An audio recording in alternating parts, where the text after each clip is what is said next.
Hi everyone, and welcome to my attempt at a Pokemon HeartGold Hardcore Nuzlocke using only Ground-type Pokemon. The Ground-type is an incredible type with many amazing Pokemon. Usually, a Ground-type Pokemon also has some sort of dual type that makes it even better. I'm thinking of the classic Water and Ground combo, for example, but you also got Steelix with Ground and Steel. But aside from those combinations, there are many others out there, and I'm really excited for this run. But before we start the video, I would really appreciate it if you left a like, and maybe even subscribe if you enjoyed it. But without further ado, here are all the available Pokemon. We got Golem, Sandslash, Steelix, Onyx, Nidoking, Nidoqueen, Dugtrio, Gligar, Mamoswine, Donphan, Marowak, Rhydon and Pupitar. Most of these Pokemons are actually available as well. There's one problem though, and that's Victory Road, which houses both Donphan and Rhydon. The Safari Zone also houses both Rhydon and Pupitar. That's not too bad though. I would probably skip Pupitar here and go for both Donphan and Rhydon. There's also an issue with Onyx and Steelix. Both can be caught in the game, but I can't evolve Onyx. Onyx is available in the Union Cave alongside Sandshrew, and Steelix is available in Cliff Cave alongside Onyx. There are two places where you could encounter an Onyx, but let's hope not. Onyx really sucks. My first guess is that this challenge is neither going to be too difficult nor too easy. The first major battle is in the Sprout Tower, a tower filled with Bellsprouts, so that's already going to be tough. But as for gym leaders, we're pretty evenly matched up against most.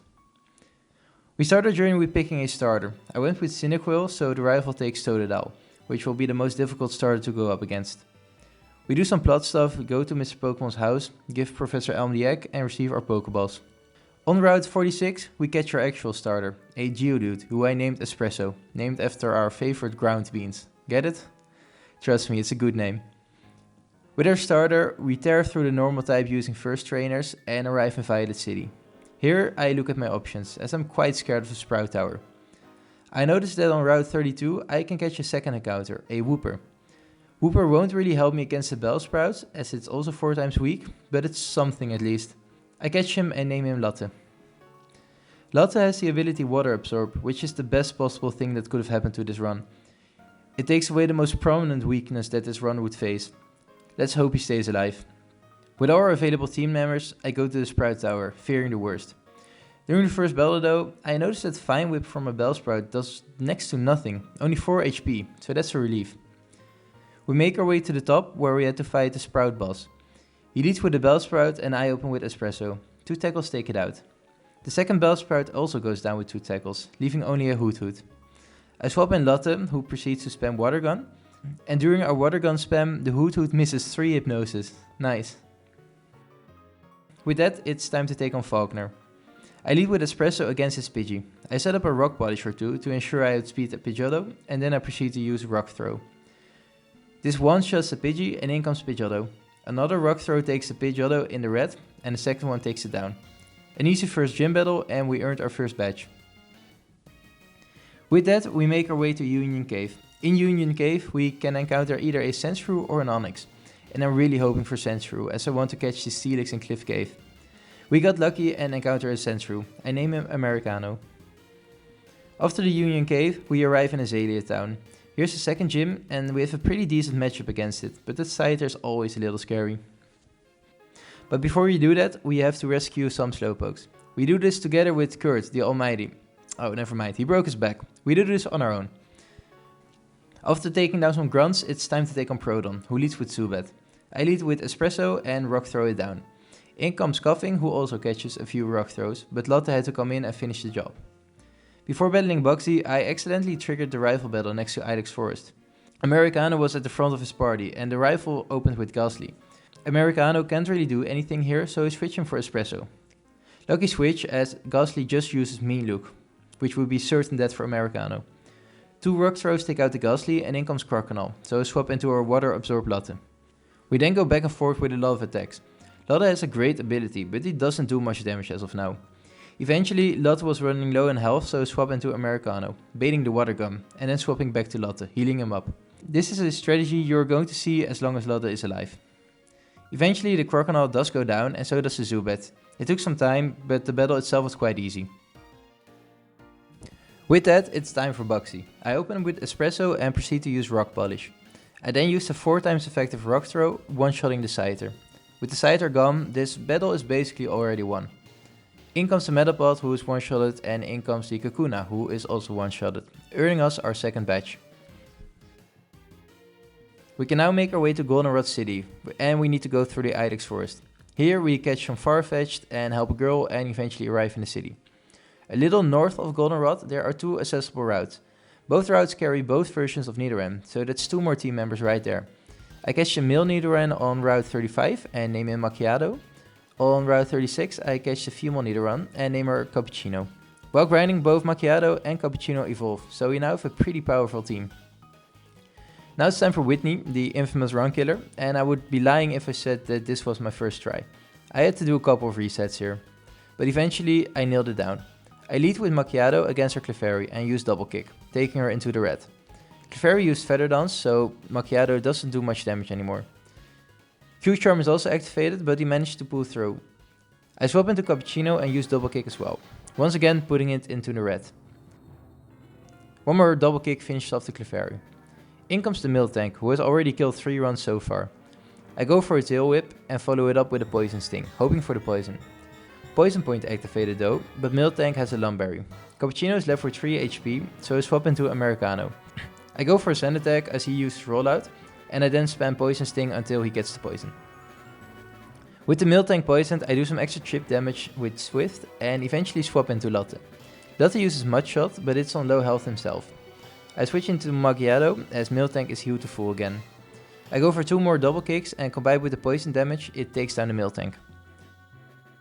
From here we head to Ecruteak City. On the way there, Lotte evolved, turning himself into a beautiful Quagsire. Perfect, a water absorbed Quag. In the Burn Tower we once again have to face our rival. He opens with Ghastly and I lead with Cappuccino. I didn't learn from last time as Cappuccino can't really do anything, so I once again switch into Espresso. Ghastly uses Curse though, so I switch into Lotte. The Ghastly lays another Curse which makes him a one-shot with Water Gun. In comes Croconaw, but since we're cursed I need to switch. I go into Macchiato and switch right back into Lotte. Just like last time, we traded a lot of low damaging moves, but eventually the Croconaw went down. In comes a Zubat who is water gunned a few times, and eventually Americano comes in and takes it out. Lastly is Magnemite who almost takes out Espresso, so I swap into Cappuccino for a few double kicks. Below us are some weird rodent looking creatures, a yellow, a brown and a blue one. Not sure what they're on about, but this weird homeless looking dude is pretty obsessed with them. Now it's time to grind up for Morty, the 4th gym leader. While grinding, Espresso evolved into Graveler and Americano into Sandslash. Against Morty, I don't really have the best of teams. Both my Nidos only really know poison and fighting moves, Americano knows only normal and poison moves, so that effectively leaves Espresso and Lotte to do the heavy lifting. I open with Espresso and set up 2 rock polishes. I then proceed to use Rollout for half damage, but the Ghastly uses Curse, which puts me in a really bad position. It does go down because of Curse though, so in comes the main threat, the Gengar. He's hit by a Rollout for just under 50% damage and retaliates with Shadow Ball. This instantly knocks out our starter Espresso. You will be missed. In comes Cappuccino who uses Bite, taking the Gengar into the red. A Citrus Berry heals it and Shadow Ball nearly kills Cappuccino. Luckily the next Bite takes care of the Gengar. In comes Hunter and I needed to switch. I go into Lotte, but he's put to sleep. A crit Dream Eater then does massive damage, leaving Lotte on about a third. I swap into Macchiato and all I could really do was Peck. The Hunter uses Curse, which actually helps here as I can't do much damage and this halves his health. Peck then takes it into the red. With Curse set up and expecting another Hypnosis, I swap back into our Lotte who is already asleep. But Morty uses a Hyper Potion. Damn, I should have known that. I swap back into Macchiato and the same plays out. Hunter uses Curse and we use Peck. I once again swap into Lotte and this time he did use Hypnosis. Lotte was already asleep so it didn't matter. I go back into Macchiato who's now put to sleep as well and I swap into Cappuccino. I go for Bite, but before we hit it, Cappuccino was also put to sleep. My god. I swap into my only mon that's awake, Americano, and go for a Rollout. This finally takes out the damn Hunter, but there's another one. Next Hunter mean looks me, but that's okay, because Rollout takes it out. My god, Morty was a lot tougher than I imagined. With our 4th gym badge, we can now move on to Olivine City. I always love the way Olivine looks, it just feels so peaceful. On the way to Olivine, we meet Baoba, the owner of the Safari Zone. We also see our rival, but this time we don't battle. In Olivine, we also proceed to take on the Lighthouse, where we find a sick Ampharos. We need to get its medicine in Cyanwood City, but before we do that, we take a detour to the ruins of Elf. Here, we can use Flash in one of the ruins, which opens a secret door that houses a Moonstone. Perfect, we use it to evolve Macchiato. The route to Cyanwood is a little scary, as it's a water route, but we have Lotte, so it's not really a problem. In Cyanwood, we proceed to take on the gym leader, who has a Primeape and a Poliwrath. We open with Lotte and hit a Mud Bomb. We then miss a Mud Shot and got hit by a Focus Punch for 2/3 damage. The next Mud Shot hits though, and one more does the trick. In comes the Poliwrath, the biggest hurdle, as he knows Surf. I swap into Lotte to heal up with Surf and hit a Yawn. I then hit a Mud Shot, and this goes on for a long while. Lots of switches, chip damage, status inflictions, etc. So let's quickly talk about something else. You know what's really weird? So far we've battled 5 gym leaders in a new region, and we only saw one Pokemon native to Johto, Whitney's Miltank. All of the others are Kanto Pokemon. I just don't get why. Anyway, we finally managed to take it down to about 1 HP. However, with all my guys being at really low health and Americano baiting a random move, I'm in a bad spot. Luckily, we outspeed with Swift, finally winning us the battle. You know, I thought these gym leaders would be much easier, but the last 3 were really tough. After beating Chuck, we get the medicine, go back to Olivine and cure the Ampharos. We then make our way to the Safari Zone as it just opened up. On the way there, we can actually pick up some encounters. The first is in Cliff Cave, either a Steelix or Onyx. Onyx has a higher chance of appearing, but I'm praying for a Steelix. My prayers were heard and we're blessed with a Steelix. That must be because I picked the Helix fossil in my last run. I catch him and name him Doppio. On Route 48, we catch another encounter, a Diglett. I name him Frappe, and just like that, we have a full party. The Safari Zone is quite boring at the moment as we can't yet change the biomes, leaving us with no eligible encounters. So it's time to continue our gym quest. There's something weird going on in this game, as the 6th gym leader Jasmine has a level cap of 35 and the 7th gym leader Price has a level cap of 34. So we decide to move on to Mahogany Town to take on Price first. In Mahogany Town, we first have to do some plot stuff as well as take care of this ill-looking Gyarados. I run away as I don't want to catch its sickness. We then meet Lance, who tells us he's a good guy before ordering his Dragonite to murder a man with Hyper Beam. We then do some more plot stuff by taking on a Rocket HQ, and here we have to fight Petrol. Petrol opens with Zubat against my Frappe. I use Sucker Punch to one-shot it and in comes Coughing. I bring in Doppio, but the Coughing lowers our accuracy by a lot. Eventually, Doppio's Rock Tomb comes through, taking it out. Lastly is Raticate, who I take out with Macchiato's Double Kick. We then team up with Lance to fight Aryana. The plan was to sweep here with Frappe, and due to the lower levels, I wasn't too worried. Turns out I should be, as the opposing Murkrow kills Frappe with a critical wing attack. Damn. I bring in Doppio and eventually Macchiato to take care of the remainder of the battle. Frappe wasn't here for long, but he was nice to have. No time to mourn though, as Price awaits us. I open with Doppio against his Seal. Seal uses Hail, and since Doppio is slower, I use Sandstorm to cancel out the Hail. I then switch to Lotte, but the Steel uses Hail again. I use Yawn with Lotte, but the Steel already uses Rest. Weird.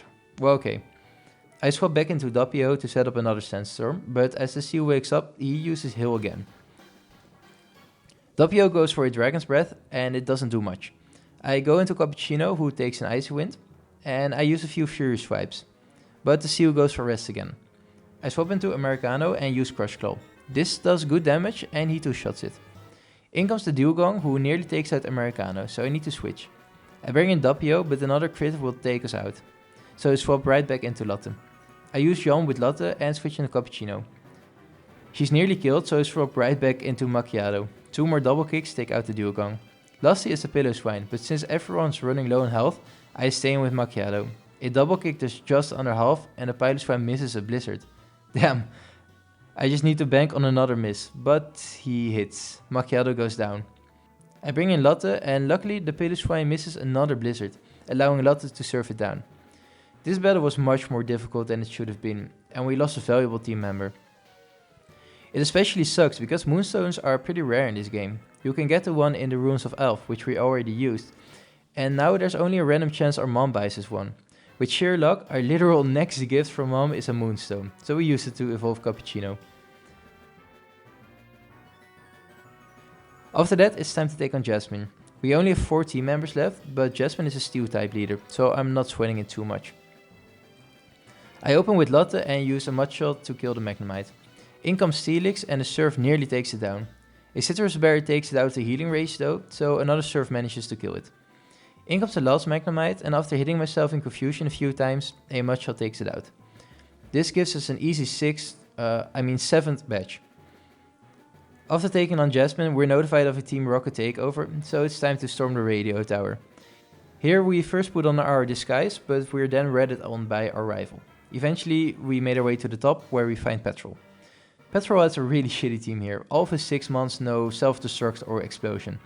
Luckily, we have the secret weapon, Doppio. I leave with Cappuccino though, who manages to take out the first coughing, and as the Weezing comes in, I bring in Doppio. Doppio was smokescreen a lot, so he kept on missing his moves, and I eventually had to swap back into Cappuccino. And once he brought the Weezing really low, it was time to swap back into Doppio, expecting a self-destruct. Turns out it was the right move as Weezing blows himself up. And thanks to his steel type, this does basically nothing to Doppio. In come 4 more coughings, one of them also blows up, but overall Doppio takes easy care of them. We then make our way into the basement, where we had to face our rival again. He opens with Golbat and I bring in Cappuccino. We do some damage, but after being confused, we swap into Doppio. Doppio kept on missing Rock Tombs, but when he finally connected, he took out the Golbat. In comes Freligator and I bring in Lotte. 3 Earthquakes later and he went down. In comes the Hunter and I bring in Cappuccino, hoping to bite it down. A bite one-shots it and a double kick takes out the incoming Sneasel. With the rival defeated, we make our way to the Director, who's cowering away in the basement. He gives us the key and we have to make ready for 3 consecutive boss fights. The first one is against Proton, who opens with Golbat. I lead with Doppio and a few Rock Tombs take care of the bat. In comes the Weezing, who is also dealt with by Doppio. It took some time, but the battle itself was pretty easy. Next up is Aryana, who opens with an Arbok. I lead with Lotte, who immediately is paralyzed. He then cannot move for a few turns, only to finally hit an Earthquake and leave the Arbok on a sliver. Wow, I don't think we could have started this battle any worse. After a few more turns, the Arbok finally goes down. With the Arbok out, in comes the biggest threat, the Vileplume. I swap into Cappuccino and I can't really do anything else other than bite. We exchange a lot of bites and Mega Drains and eventually the Vileplume puts us to sleep. This is really bad. Nothing on my team can take a Mega Drain and kill the Vileplume, so Cappuccino needs to wake up. On the last turn, Cappuccino finally wakes up, while he's only at 9 HP. Luckily, the bite flinches and the next bite takes it out. Damn, for how unlucky I am in this battle, that was really clutch. In comes the final Murkrow and he's taken out by Americano. Archer opens with a Houndour and one Surf from Lotte takes care of it. In comes the Houndoom and he also catches a Surf. A crit in fact, one-shotting it. Lastly is a Coughing and Doppio comes in. Doppio catches a bunch of smoke screens again, so this took a while, but we finally managed to take the Coughing down. With Archer defeated, it's time to take on Giovanni. Oh what, the Director is already here? Well, I only really played Storm Silver before, which is a ROM hack of Soul Silver, where you have to face Giovanni after facing Archer here. Oh well, one less boss battle I guess. We now make our way to Blackthorn City, but before we could get there, we get another encounter. We find a Swinub and name it Cold Brew. We immediately level it up and evolve it. After that I go ahead and teach it Ancient Power, which allows him to evolve into the beautiful Mamoswine. A huge help, especially considering the next gym battle.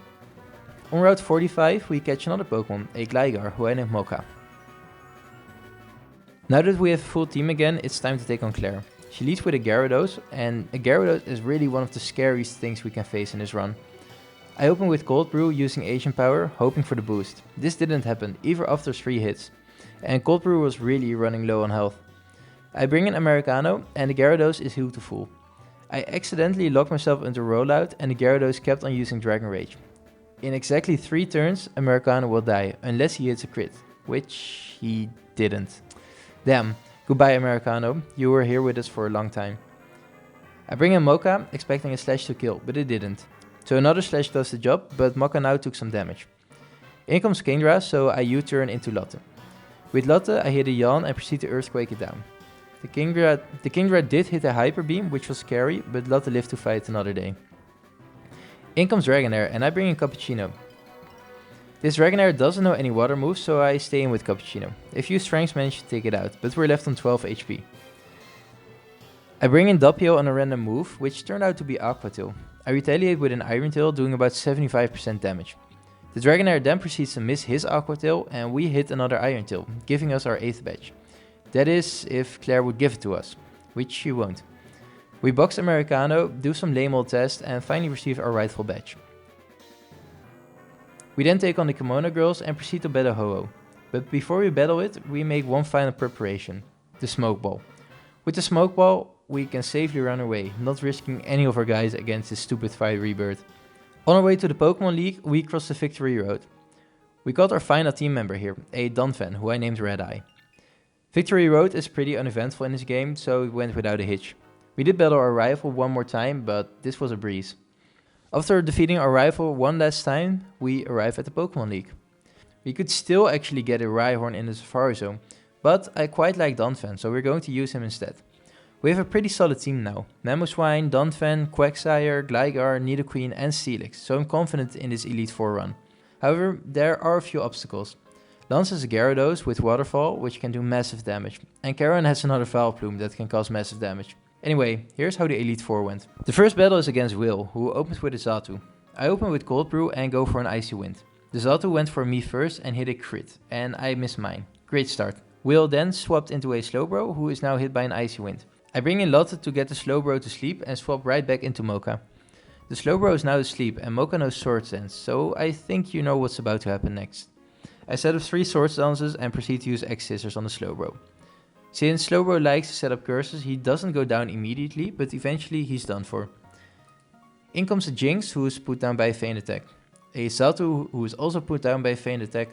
An Executor, who is put down by X-Scissors. And another Xatu, who goes down with another Feint Attack, granting us an easy first win. Second is Goga, the Poison type leader. We have the type advantage here, so I'm not expecting any trouble. I lead with Red Eye against his Ariados. I'm hit by a weak Giga Drain and my Earthquake does about 75% damage. Next Earthquake takes it down and in comes a Fortress. The Fortress could be trouble, but I use Earthquake. It does just under half and the Fortress set up Toxic Spikes. I bring in Doppio as he's immune to Toxic Spikes and use Crunch. This does next to nothing, but another one will take it out. With now 2 layers of Toxic Spikes, I bring in Cappuccino to get rid of them. I then use Earth Power on the Venomoth, which does just under half.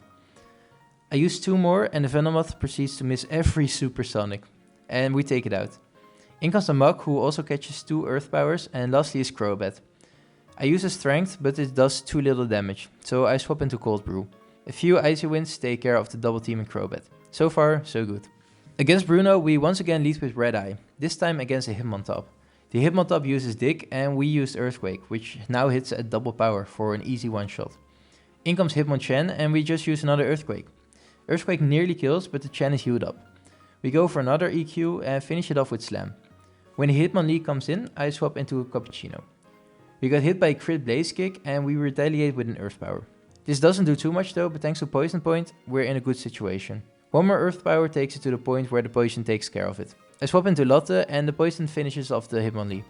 In comes Machamp, who hits a mean cross chop. Earthquake does just over half, but it barely heals Machamp up. I switch into Mocha and use a few slashes, but this is looking bleak. I think we're about to lose someone. I eventually settle on Cappuccino, who actually lives with 6 HP. I swap back into Doppio as Machamp is now out of cross chop PP, and an Iron Tail plus Dragon Breath combo takes it out. Phew, that was way too close.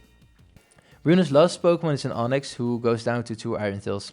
This battle was much harder than necessary, damn. Lastly is Karen, and she definitely lives up to her name. She opens with Umbreon and I open with Mocha. I set up a Sword Stance and go for X-Scissors. Another X-Scissors and the Umbreon goes down. In comes the Houndoom, so I switch to Lotte. He eats up a Flamethrower and goes for Earthquake. The Houndoom does set up a Nasty Plot, which is kind of scary, but luckily Earthquake one-shots. Lotte baits out the Vileplume, the main threat. Anticipating a grass move, I switch into Cappuccino, who takes us relatively well. He retaliates with an Earth Power, but we're not winning this race. The next Battle Dance gets us in the kill range, but Vileplume is confused.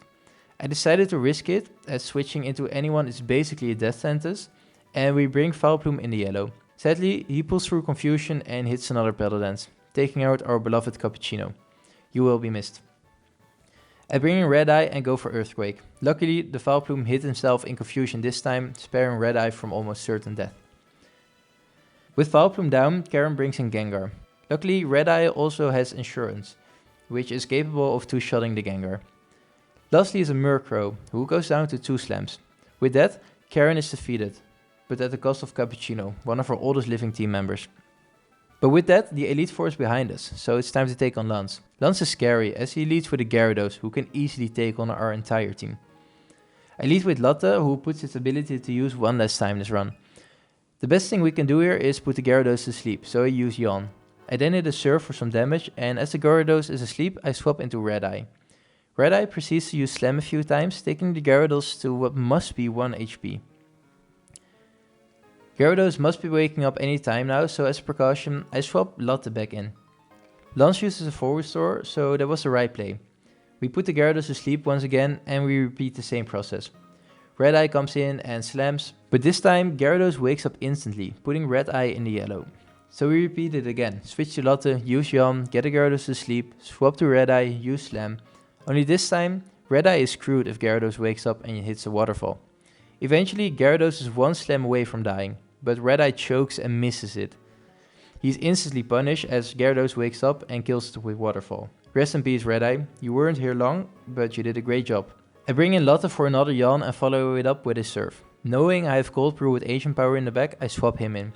I hit Asian Power and get the Clutch boost. I'm pretty sure this is a run-saving boost, as Cold Brew is slower than all of Lance's Pokemons. But now with +1, we can actually outspeed. In comes Charizard and we hit an Asian Power for just over half.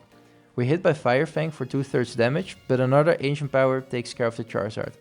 And would you have it, another boost. Cold Brew is coming in clutch. Icy Wind then proceeds to one-shot all 3 of the Dragonites, and the Aerodactyl meets the same fate. My god. Cold Brew is a beast, he's really the MVP of this battle, but let's not forget Red-Eye's sacrifice. He definitely had the hardest job. But with that, we're the champion. We managed to beat a HeartGold Hardcore Nuzlocke using only ground types. On the surface, this challenge seemed pretty easy, but it was a lot more difficult than I imagined it to be. I really came to appreciate this month. Steelix in particular has really grown on me. Using him as a defensive wall while dealing out decent damage has saved his runs many times. Lotte, of course, is the MVP of this entire run. His water absorb ability has saved us so many times, it's insane. It took care of the most common weakness, which was just perfect. But while we're the champion now, there's still a whole other region to explore. In one of the upcoming videos, we'll be taking on the Kanto part with only ground type Pokemon. There aren't that many encounters left, so we'll have to make do with what we got, but it should be interesting. In fact, I think Kanto will be even more difficult. Brock has a Caputo and Ammonite, both with stab water moves. We've got Misty, the water type gym leader, and Erica, the grass type gym leader. And let's also not forget Blue, who is always a challenge in this run.